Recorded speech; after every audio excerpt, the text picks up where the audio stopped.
So, what if your fate was sealed the moment you were born? Today, we're going to dive into an ancient Hindu tale that pits pure, unwavering faith against a destiny that seems set in stone. And it asks a pretty wild question. Is it actually possible to cheat death? And yeah, that's the big question this whole story hinges on, right? Can that kind of absolute, all-in devotion really change a future that seems completely locked in? Let's jump in and find out.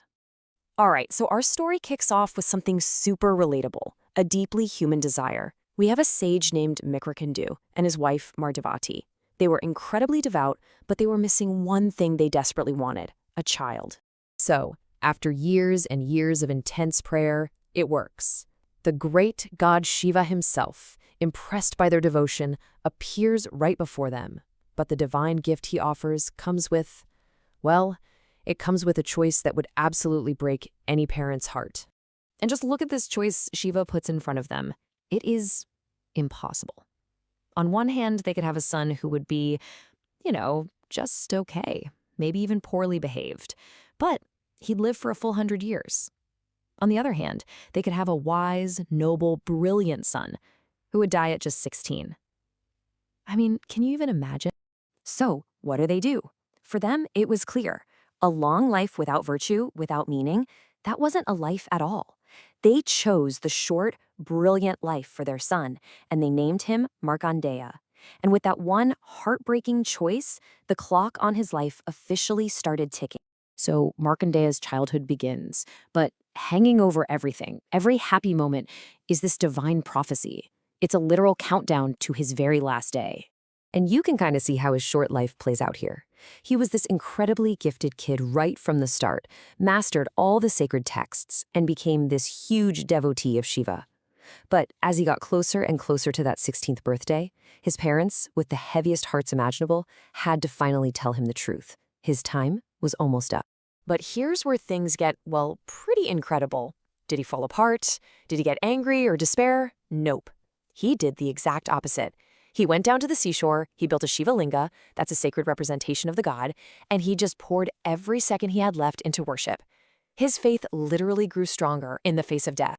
And then it happens. The day arrives. And with it comes the enforcer of fate itself. Picture this. It's the morning of his 16th birthday. He's deep in prayer, and suddenly the whole world around him shifts. The air gets icy cold. A shadow falls over everything. And there he is, Yama, the god of death, riding his fearsome black buffalo, holding the noose he uses to claim a person's soul. Destiny had come knocking. Now, it's really important to get this. Yama isn't the bad guy here. He's not evil.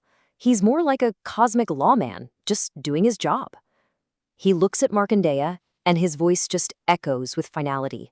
Your time is up. The rules of fate cannot be changed. Come with me. It was an order. But Markandeya? He doesn't budge. He does the one thing, the only thing he can think to do. Crying, he throws his arms around the Shiva Linga and just holds on for dear life, embracing the one symbol of his faith. He absolutely would not let go. Okay, brace yourselves, because this is the moment. This is where unshakable devotion crashes right into unstoppable fate. So Yama, he has a job to do, right? He throws his noose to capture the boy's soul. But here's the thing.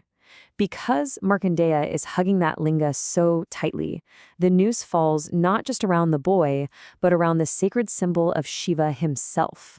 A huge, huge mistake. And the second that rope makes contact, the whole world just erupts. The ground shakes violently, the stone linga cracks right open, and this blinding, unbelievably powerful light just explodes from inside it. And out of that light comes one single, booming word, a command that thunders across the entire universe and shatters the very laws of time and fate. Shiva is here. And I'm not talking about the meditating, peaceful Shiva. No way. This is Shiva in his most terrifying form, Kalantaka. We're talking the ender of time, the destroyer of death itself. And his eyes are just blazing with fury that anyone would dare to harm his devotee. So, the fight, it's over before it even begins. And what comes next isn't destruction, it's something else entirely, a reward you can barely even imagine. With just one strike of his trident, Shiva takes down the god of death. Just like that. Done. And in an instant, all of that cosmic fury just evaporates. It's replaced with this infinite, boundless compassion as he turns to the terrified boy at his feet. And then, Shiva gives him this incredible gift, the ultimate reward for his faith. He tells him, "You have conquered the fear of death. So from now on, you are free from the shackles of fate. You will stay 16 years old.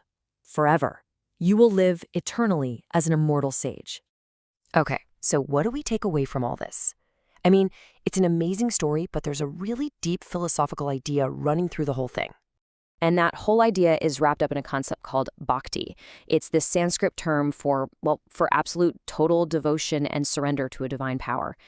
The core belief here is that if your connection is strong enough, you can actually break the rules of karma and destiny, which is, exactly what we just watched happen. This story really leaves us with some pretty mind-blowing ideas. The first is that true devotion isn't just something to make you feel better. It can be an active force, one that's actually more powerful than destiny. The second is that faith can be the ultimate shield against our most universal fear, the fear of death. And finally, that physical act of Markandeya clinging to the linga, it shows us that holding on to a higher truth can literally change reality itself. And that really brings it all back to us, doesn't it? This ancient story isn't just about gods and mortals. It's a metaphor for how we face our own challenges. So it kind of leaves us all with a question. When you're up against your own greatest fear, what is the truth you would cling to?